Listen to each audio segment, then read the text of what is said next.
పూరి జగన్నాథ్ గత చిత్రాలైన లైగర్, డబుల్ ఇస్మార్ట్ సినిమాల వల్ల ఎదురైన ఆర్థిక నష్టాలు మరియు బకాయిలు ఇంకా పూర్తిగా పరిష్కారం కాలేదు. తెలంగాణ ఎగ్జిబిటర్లు మరియు డిస్ట్రిబ్యూటర్లతో ఉన్న వివాదాలను సెటిల్ చేసిన తర్వాతే స్లమ్ డాగ్ సినిమాను విడుదల చేయాలని ఇండస్ట్రీ వర్గాల్లో చర్చ జరుగుతోంది.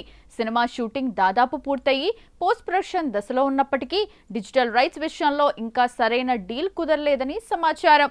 పూరి కనెక్ట్ సంస్థ పెద్ద మొత్తంలో ఆశిస్తుండగా మార్కెట్ పరిస్థితుల దృష్ట్యా బిజినెస్ క్లోజ్ అవ్వటానికి సమయం పడుతోంది. విజయ్ సేతుపతి ఈ సినిమాలో ఒక అంధుడి పాత్రలో కనిపిస్తున్నారు.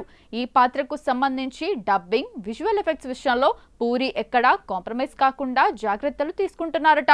అందుకే పనులు కాస్త నెమ్మదిగా జరుగుతున్నాయి. టాలీవుడ్లో తన పవర్ఫుల్ డైలాగ్స్, ఇంటెన్సివ్ యాక్షన్ ఎంటర్టైనర్లతో సెన్సేషన్ క్రియేట్ చేసిన దర్శకుడు పూరి జగన్నాథ్. ఒకప్పుడు టాప్ డైరెక్టర్ అయిన పూరి గత కొన్నేళ్లుగా వరుస ఫ్లాపులతో సతమతమవుతున్నారు. ప్రస్తుతం పూరి ఆశలన్నీ స్లమ్ డాగ్ చిత్రంపైనే పెట్టుకున్నారు. మక్కల్ సెల్వన్ విజయ్ సేతుపతి ప్రధాన పాత్రలో నటిస్తుండటంతో ఈ సినిమాపై భారీ అంచనాలు నెలకొన్నాయి. అయితే ఈ సినిమా షూటింగ్ ఎప్పుడో కంప్లీట్ అయింది. కానీ విడుదలకు మాత్రం నోచుకోవడం లేదు. దానికి పలు కారణాలు వినిపిస్తున్నా అసలు రీజన్ మాత్రం డిజిటల్ రైట్స్ అని తెలుస్తోంది.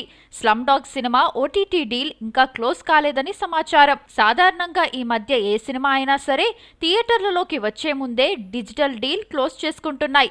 స్లమ్ డాగ్ విషయంలో కూడా మేకర్స్ ఇదే ప్లాన్ చేస్తున్నారు. విడుదల తేదీని ప్రకటించే ముందే ఒక ప్రముఖ ఓటీటీ సంస్థతో ఒప్పందం కుదుర్చుకోవడానికి ట్రై చేస్తున్నారు. కానీ ప్రస్తుతానికి ఓటీటీ డీల్ ఇంకా సెట్ కాలేదని సమాచారం. ఇది కంప్లీట్ అయితే అధికారికంగా రిలీజ్ డేట్ ను ప్రకటించే ఛాన్స్ ఉంది.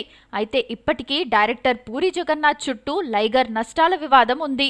దానికి తోడు ఇప్పుడు స్లమ్ డాగ్ ఓటీటీ కష్టాల్లో ఉండటంతో అసలు ఈ సినిమా ఎప్పుడు రిలీజ్ అవుతుందనే విషయంలో క్లారిటీ లేకుండా పోయింది. ఈ సినిమాలో విజయ్ సేతుపతి తనదైన వైవిధ్యమైన నటనతో అలరించబోతున్నారు. ఆయనతో పాటు సీనియర్ నటి టబు, మలయాళం బ్యూటీ సంయుక్త మీనన్, కన్నడ నటుడు దునియా విజయ్ కీలక పాత్రల్లో నటించారు.